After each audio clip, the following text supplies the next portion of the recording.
This episode may contain content of a graphic nature. Listener discretion is advised. Thanks for joining us today on another episode of Body to Burial. I'm Mariah. And I'm Nikki. We're just two regular true crime junkies who decided it was time to see crime from a new perspective. This is Body to Burial. So, what are we doing? Who are we talking to? Where are we going? What journey are you taking me on? So today we have, you're going to like this one because you've been wanting this one for a while. So we are talking to Nicole and she does crime scene cleanup. I have been wanting to talk to somebody who does this. But like even just being a cleaner, like a normal house cleaner would be tough because the stuff that you see, or even like a hotel cleaner. Oh, 100. Look, I could never. Like you got to see some stuff. No. I mean, I remember when I was in high school. I started cleaning houses on the side of my waitressing job. I was like trying to make extra cash. It's rough. And I got hired to clean this house. It was this like bachelor. He probably was like 45-year-old man. And I went to his house and it was the most disgusting place I have ever walked in. Ever. Like we know boys in general are messy and like just, sloppy, little slop tarts. That's what I call my son. He's a slop tart. And he thinks it's so funny because he's like, it's like a Pop Tart. I was like, yeah, you're a slop tart. But this guy, like his kitchen was grotesque, like piles of dishes. There were like legitimately used condoms like on the floor in the bath, like even be bothered to dispose of your condom properly. And I never cleaned a house again after that. I was like traumatized because I was like to deal with somebody else's laziness. Oh my God. Like, and the level of growth, like, I don't know about you because I do get my house clean. I wish. But before they come, I pre-clean. Like I pre-clean before the cleaners come. Like everything's put away, Yeah.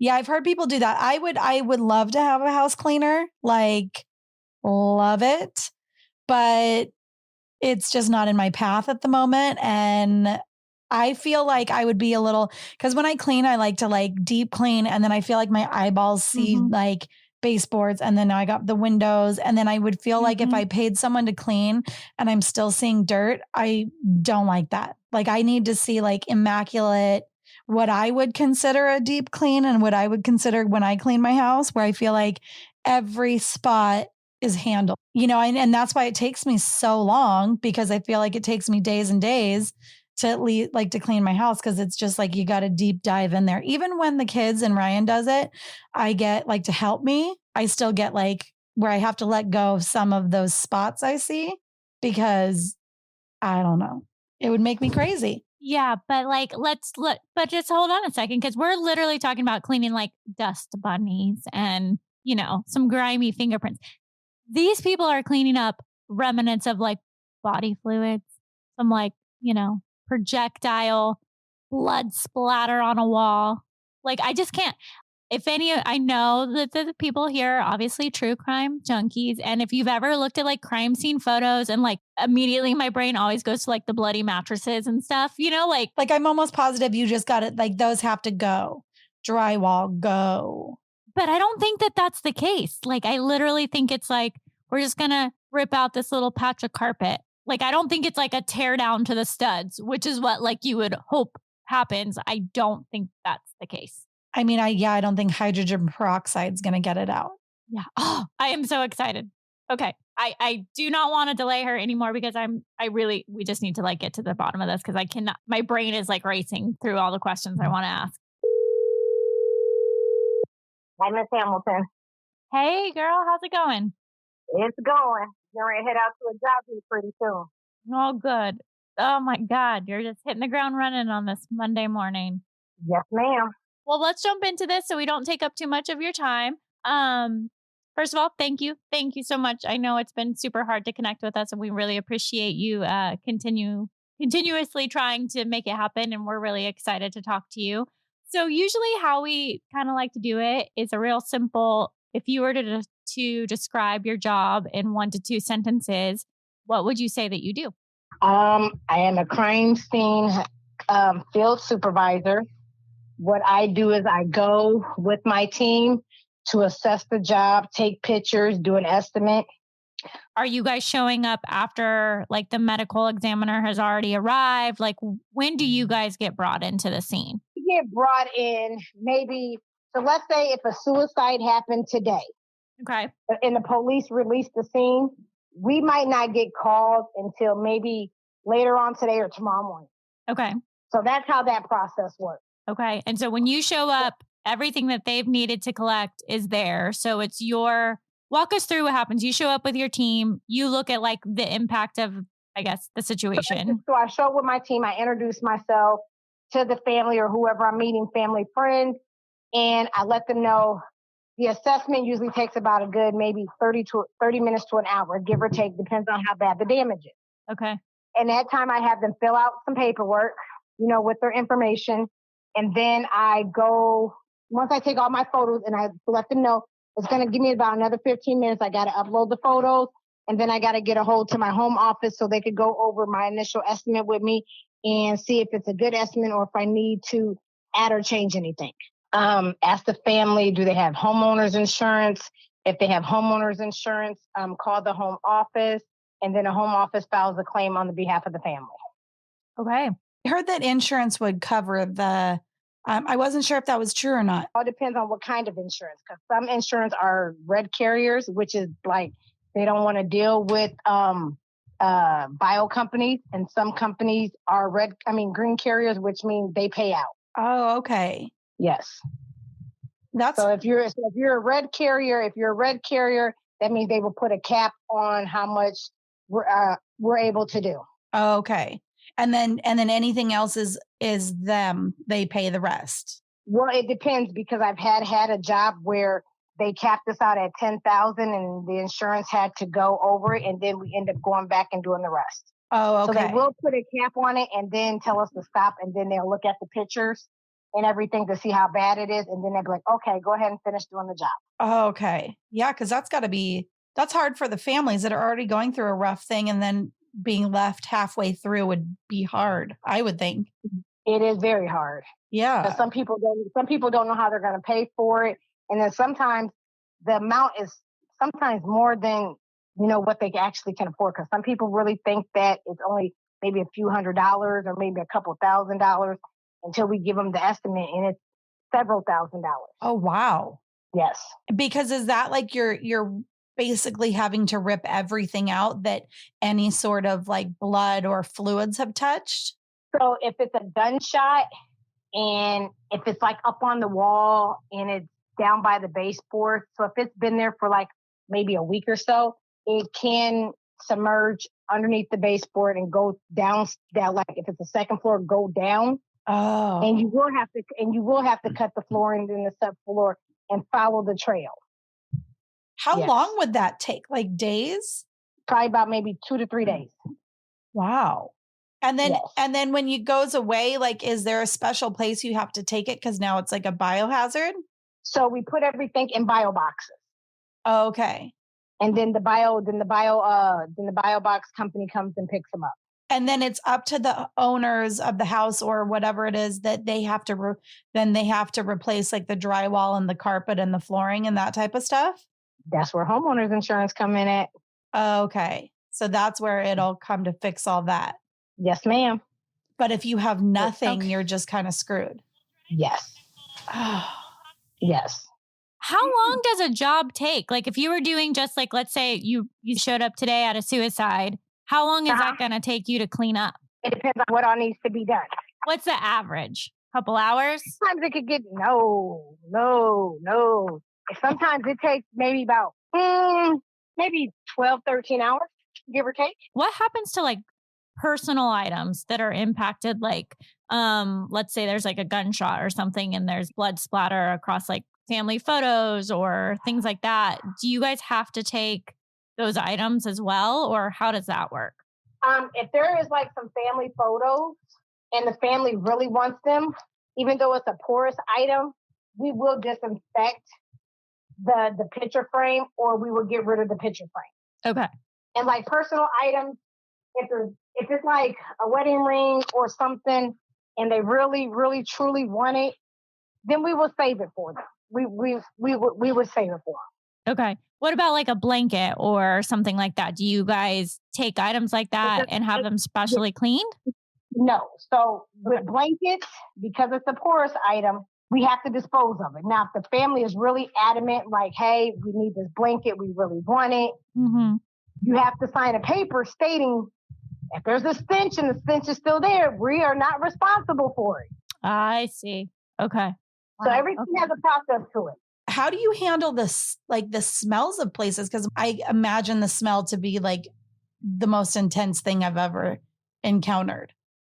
Usually with the smells, so like with a decomp or anything, you can smell it before you even pull up. Yeah. Now, hoarding is kind of a different situation because sometimes there's not a smell until you open up the door. Oh, okay. So that's kind of the catch-22 because hoarding is totally different from like a decomp or suicide. It's totally different. Have you ever thrown up, Nicole? Like, no. I feel like I would puke. No. I used to work in a funeral home. So it's like you're kind of used to it. I am used to it. It doesn't bother me at all. Wow. And it's not hard to see some of the things that you see? Sometimes it is. Like the first job that I went to, that was the first time I've ever seen body angels. What's that?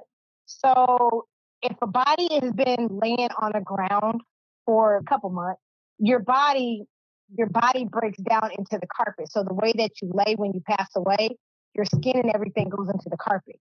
Oh. So the way that you die on the carpet, if they don't find you right away when they remove you, it's called a body angel. Okay, like a snow angel. Yes. It's not as sweet. That is hard to see. It is, but at the same time, you just gotta, like, I always ask myself, like, what transpired in this house for it to go left? Uh-huh. Like, what made this person do this? Couldn't they get help, or could they get like mental help, or like what transpired them to do this? Yeah. I can see that. But it's not my call to sit there and figure it out. I'm just there to help the family to clean it up. Yeah. Because I always wonder that, like, how is there not one person that you don't have that can step in? Like, how is that? Like, what has happened in your life? I've always thought about that when I'm watching these shows or when you hear about things where it's what's happened to where you don't have one person that is wondering where you've been at for like a month or, you know. That's why I always tell people, check on your family. Go visit them. You know, hey, I'm just going to call and check on somebody.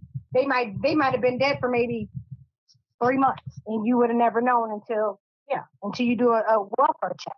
I went to go assess a job, and the gentleman was dead for 60 days. Okay. He lived in a mobile home community, and there was people that lived next door to him. And they had no clue. They had no clue. But as soon as we pulled up, we didn't even get out the truck good enough. We smelled it. Really? Yes, we smelled it. So then what are those people, like, what do they think that smell is? It's just coming from like the wilderness or like somewhere else? They think, or they just don't know what that smell is. They just don't know what that smell is, or they just don't want to be bothered, or they don't want to dip their nose into somebody's business. Oh, there's no way. But at really? the same time, when you see a whole bunch of flies in somebody's window, and you're going to want to be nosy. Yeah. I'm one of them nosy people. If I start seeing a whole bunch of flies somewhere, yeah, I wouldn't leave. Because even though your house is like the windows and stuff is closed up and your door, flies still get in. Yeah. And if you see 100 flies in somebody's house or a window, knock on the door. That's all I say. Just knock on the door, make sure the person's okay. If they're not okay, then call 911. I just can't believe maybe because I'm kind of like you, where I'm curious and a little nosy that I don't think I could just like smell that or see that and then not think and go about my day like, oh, well, they're probably fine and then move on. I couldn't do that. Yeah, but a lot of people do. That is really crazy. That's crazier to me than like you finding a body angel. Like that blows my mind. But a lot of people just don't want to be. They don't want to get involved. But at the same time, regardless if you get involved or not, always check on your neighbors. Yeah. That's my biggest thing. Check on your neighbors. Man, especially if you smell something and see something, the chances are something's probably wrong. Yep. When you're doing that and there's our neighbors coming out then and seeing what's going on. They come in, so we, like I said, we did the one, we went to go assess the job and the guy was dead in the trailer. His neighbors came out asking us, are you guys here breaking in? Dude, your neighbor was dead for 60 days and you're worried about us breaking in? Oh my gosh. Wow. Ugh. Yeah, that's crazy. Yeah, so we get a little weird people at times. You mentioned like the bugs, Nicole, like how there was like accumulation of flies in windows or things. Is it also your responsibility to clean up bugs like maggots or flies? Yes. Okay. Yeah. What? The bugs are like a hard no for me. I hate bugs. I mean, sometimes like you see live maggots crawling and it be hundreds of them and thousands of them, but I don't like bugs, but I suck it up and do it anyway. But what if there's like rats and like that sort of stuff? You're not having to like round those things up, are you? Oh, that's where the pest control comes in at. Okay. Thank you. Okay. Because I was like, what? Okay. So that pest control comes in, rounds up all of the animals like that are, like rodents or whatever. And then you come and clean up the aftermath. Yes, ma'am. What about like, have you ever had to pick up like pieces of human matter? Yes, ma'am. What have you had to pick up? Brain and eyes or whatever, but sometimes it's usually good for the medical examiner and them to take that stuff with them. But sometimes they don't get it all, which is fine, which is absolutely fine. I have no problem picking up somebody's body part. What do you do with it? Does that go to like the coroner? It goes into a bio box. Do you clean cars? Like if someone did a suicide in their car? Yes. You do? Okay. So same sort of deal. You'll come out to wherever their home was or whatever and put it all out. Yes, ma'am. Oh my God. You are just like everywhere. I try to be. Not cleaning it up to where it's spick and span. You're just cleaning up what needs to be biohazard thrown away, right? We clean it up spick and span to where it never looked like anything happened. What? Yes. Well, have you ever had a house where like you think it's just going to be you and your partner, and then a family member comes back and they're kind of weird and lingering around? Like, do you have to tell them to leave? They are not allowed to be in the area where the incident happened. Oh, okay. Which is called the control area. For the simple fact is, it's cross contamination. And so they could be walking around and then taking that blood or fluid and then going out. Tracking it all through the house. And once you start tracking blood through the house, then that whole house has to be clean. Oh, yeah. Because I always wondered if it would just be like, the family wants to be a part of the process, and watch and see what's going on. I mean, they are part of the process. When I ask them, like, do you want to keep anything? So if they tell me the stuff that they want to keep, then I will make them part of that process. But then it's also my recommendation of what I need to do for that area of which the incident happened. That's so much better, because I thought that if I know that there's crime scene cleanups, but I just didn't know exactly like how much you clean up, because that would be hard for the family. It's like if that happened within my family, I wouldn't even know where to start. Like if I had to do it myself, I would be like, I don't even know where to begin, Right. Yeah, that's a hard thing to tackle. To clarify, just for myself, because I know Nikki and I had talked about this too, are you just responding to, I don't know how to phrase it, like, so is it just crime scenes where it's like potential suicides, homicides, or are you also doing like flooding, fire damage? Like, is it kind of all of the above? Not certified yet to do fire damage and mold restoration. Well, we do mold. Let me take that back. We just started doing mold, and we do hoarding. Oh, hoarding would be a self-pay where you would have to pay for it out of your pocket. And is that like hoarding where now you have like because I love that show Hoarders, and it's some of them like are boxes and things like that. And then you get the ones that are like the animal, because of the urine and the feces, that it's broken down all the flooring and the drywall and all that stuff, right? Is that what So with hoarding, it all depends.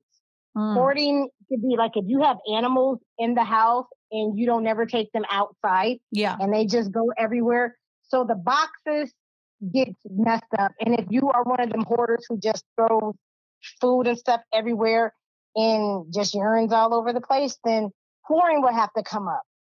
Once you take everything out, you would have to assess the damage and let the family know exactly what needs to be done.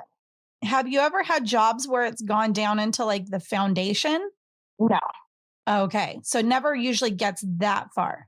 It can, but I have never did a job yet with foundation. Now, when it's animals, how do you deal with that? If you are having to clean up animals, is that the same as as the same process as people? Animals, if they're in the house at the time, then we will put them in a bio box with everything else. Okay. Yes. Okay. Yeah, because I wasn't sure. Because technically, even though it's an animal, it's still considered like, it's still bio. Okay. Have you ever had a job where you felt like you just couldn't do? Like where you're like, we just can't do it. Is there anything like that or not yet? I draw the line at, I will not do children. Okay. Because I have children and I have grandchildren. So that's where I draw my line at. Oh, I didn't even think about kids because I don't even because I have kids and I personally wouldn't even think they would be lumped into that job at all. You'd be surprised. Oh, I couldn't do it. Like where I'm located at, there was a man who, 2019, killed his whole entire family. They lived in Connecticut, came down here on vacation, and he killed his whole entire family and the family dog and stayed in the house with the bodies. No. And didn't kill himself? He was just alive. Didn't kill himself. He was sleeping in the house with the bodies and the smell and Oh my God. Yeah, no, I couldn't do that. Yeah, I would draw that line too. Is the turnover rate high or like do people think they can do it and then they get in and they're like, nope, and then quit? It's a big turnover in this industry because you're right, a lot of people get in here and be like, oh, I want to do this. And then when they get in to do it, they can't do it. Or it's got a lot to do with the pay because let me put it to you like this, the body transporter gets paid more than we do. What? That is insane to me. How? They get paid more than we do. But you're doing all the work. Insane. What? So like if I wish to hire a technician, they get paid on 3 different pay scales, which if you don't have a job, they get paid $10 an hour. If they do outreach, it's 15. And if they do job time, it's like 18. But the body transporter, they start you off at 14, which right now, the state that I'm in, the body transporter, they're averaging on overtime maybe an extra 120 hours. Wow. But once you're there for 60 days, you get a pay increase. That's So insane. technically, yes, they do get paid more than we do. That is crazy. And they're only in the house for 10 minutes. That's crazy. That's crazy. Yeah. A lot of people think that this job, a crime scene cleaners, we get paid a lot of money. We don't. Now, is there a lot of need for your service? Like, are you constantly busy? 24 hours a day, 7 days a week, 365 days out the year. Oh, man. It's got to be so hard to have like a family life and balance just normal living. Yes, I'm in my truck, so I'm getting ready to transfer you guys over to my truck. So give me one second. No problem. Okay. Yes, it's very hard to have a family because you never know what your day consists of. Where I'm located at, I'm in like a whole tourist district, so I get random calls outside of my area. Oh, okay. So you're traveling. Yes. Like right now, I'm getting ready to go maybe an hour and a half away from where my shop is. How do you stay like emotionally healthy just by seeing all the different things that you see every day and like kind of the worst of humanity and you have kids? Like, how do you not let it affect like your mental health? Well, I had a heart attack last week. Okay. Oh my God. Yeah, you're still going to work and you're talking to us. This job it can be very stressful. Did you take any time off? No. What? No.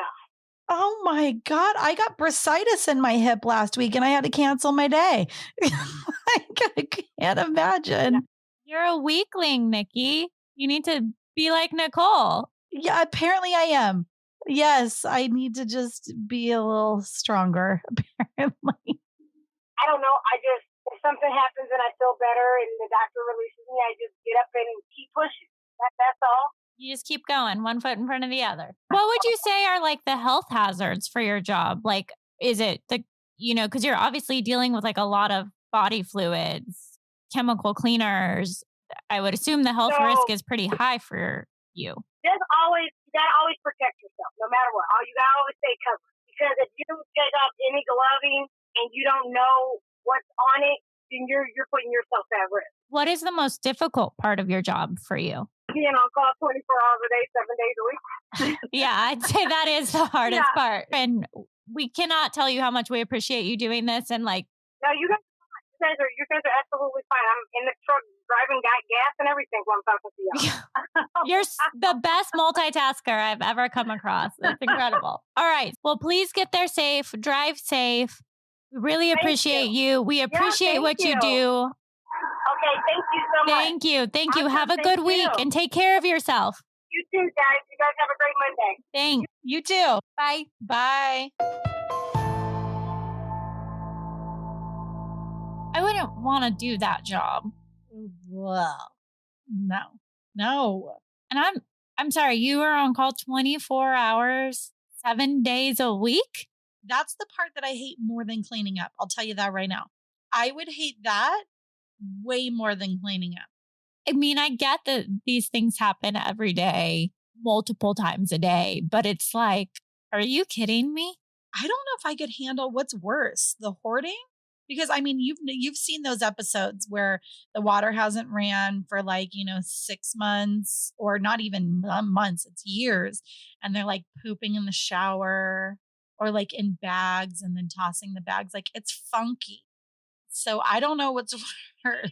Yeah, I mean, I think the hoarding would be harder because that person is like living and responsible. So I'd be like cursing them as to why they are the way they are. Whereas one of the other circumstances, it wasn't necessarily their fault.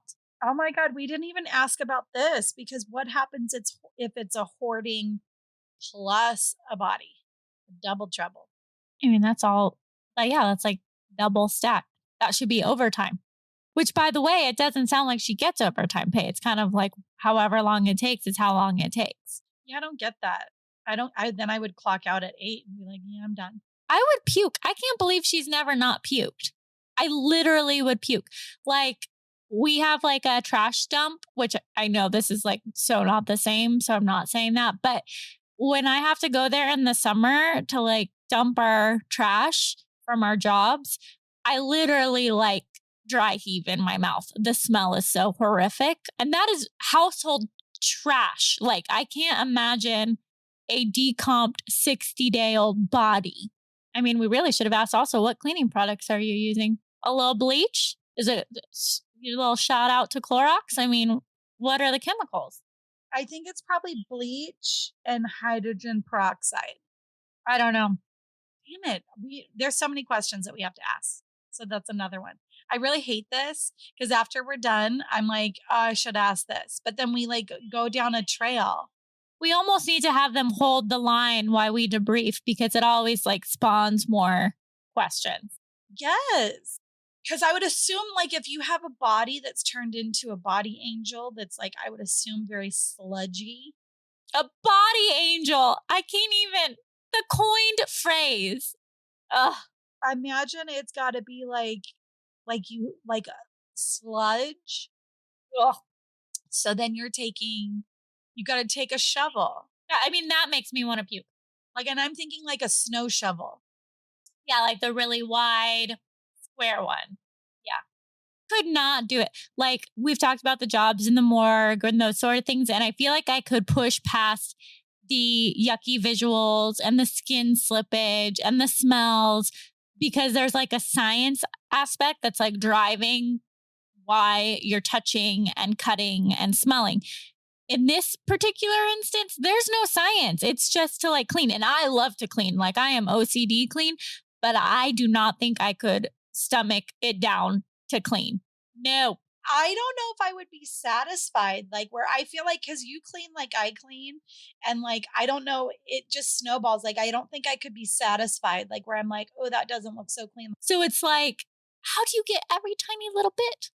I mean, it could go I could go the other way, I guess, because then my OCD could maybe like really hone in and I would be like fine tooth combing everything in that house. But I just don't think I could do it though. We didn't even ask her what her house looks like. Like, does she clean when she gets home? I'm sorry, I don't think so. The girlfriend is on 24/7. As soon as I go home, I'm laying down. Then what do you do at your house? Who cleans it? I don't know, but I'm sure I don't think it's her. I think she's trying to breathe. Oh, But I don't know. Maybe she goes home and it's like on the clean train. Just keeps it going. maybe. I don't know. But that job's a hard pass for me. Well, there we go. All right. I'm going to go clean my house now. Right? Now it's time to go clean. I'm going to actually go clean because that was on my list of things to do. You're feeling a little inspired now? It's kind of like, well, better get to work. At least, when they come to clean up from a crime scene in my home, it'll be somewhat clean for you already. It'll be real easy for you to find the blood. Everything else is pretty tidy. All right. Well, until next time. All right. Happy cleaning. Yes, thank you. I'm actually very excited. Okay. All right. All right. Bye. Thank you so much for listening and supporting us. We do encourage you to follow us at Instagram at Body to Burial. Hit us up on Twitter at Body to Burial. And you guessed it, you can send us an email to hello@bodytoburial.com. If you have any guest suggestions, just let us know. Please hit the subscribe button or follow button on whatever app you are listening to. Thanks so much, guys. See you next time.